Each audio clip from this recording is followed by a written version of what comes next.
So hi mga Kaps, kumusta? Sa mabuting kalagayan at panulutsong pangatawan. Senator Bato na lecturan ni Senator Cheese. Ay, at saka sa video ito pinilit pa talaga ni Senator Bato na mag-English. Senator, mag-Tagalog ka lang. Kung saan ka kampante magsalita, dun lang tayo. Huwag niyong ipupush na tapatan yung sinasabi ni o pananalita ni Senator Cheese na talaga naman magaling mag-English ng tao. Ang senador natin na si Escudero. Ito na naman si Senator Bato, talagang pinipilit rin niya. Kasi syempre, hindi naman talaga si Senator Bato Bato to Bato. So yun, patungkol ito, tungkol kay Morales pa rin. At napakaganda naman sinabi ni Senator Cheese dito. Pakinggan nyo at kung paano matameme ang isang Senator Bato. Ang galing na mga parinig ba? Mga ganyan-ganyan. Lectures. Panoorin nyo. How do I English this? What? Let's give this chairman the... Was forthwith filed para in direction, usually isa. And by tradition in the Senate, I'll mention this on the floor later. By tradition in the Senate, a motu proprio hearing is conducted during recess. Kasi wala pong session, may nangyari. May nangyari, kailangan mag-hearing. Or hindi pa nare-refer. Na-file na yung resolution, hindi pa nare-refer, kaya kailangan mag-hearing. But in the past, a resolution was forthwith filed para in direction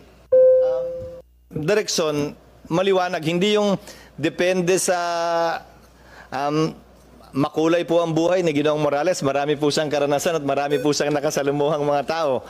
At hindi ho ako magugulat na totoong nakasalamuhan niya, yung mga kilala at mga batikang mga pangalan sa ating kasaysayan. Pero mahirap naman po na kada pangalan babanggitin ay papatawag at magdedepende ang pagpapatuloy, di pagpapatuloy ng hearing sa pagdalo ng mga pangalang binabanggit niya, lalo na wala naman po siyang personal knowledge, meaning hindi po niya personal na nakasalamuha o narinig. Yung mga di umanong bagay na sinabi, kabilang na yung personal na away ni Ginoong Santiago at ni Ginoong Enriquez. Kung ano man po namamagitan sa kanila, nasa kanila na ho yun. Ayoko na ho pakialaman yun. Kung ano man po ang sama ng loob ni General Santiago kanina kay Ginoong Enriquez na tila meron, nasa sa kanila na ho yun. Pero lumalabas pa rin po dito at obligado tayong pakinggan at pagbigyan.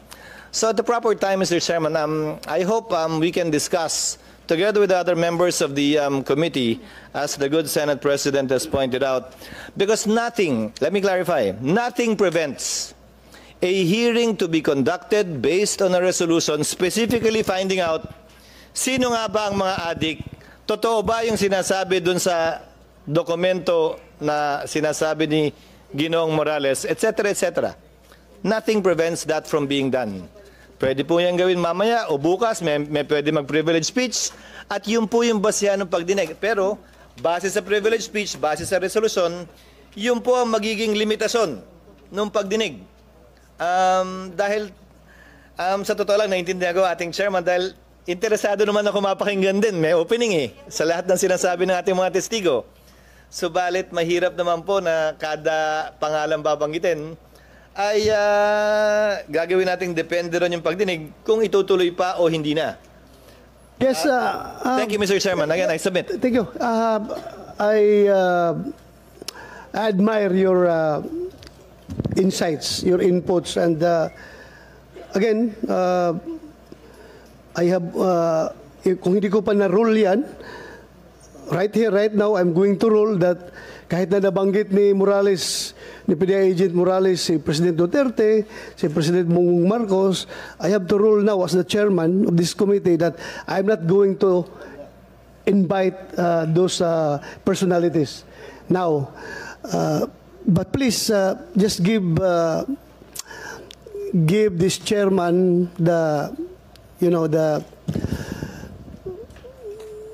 how do I English this? What? Just give this chairman the Leeway.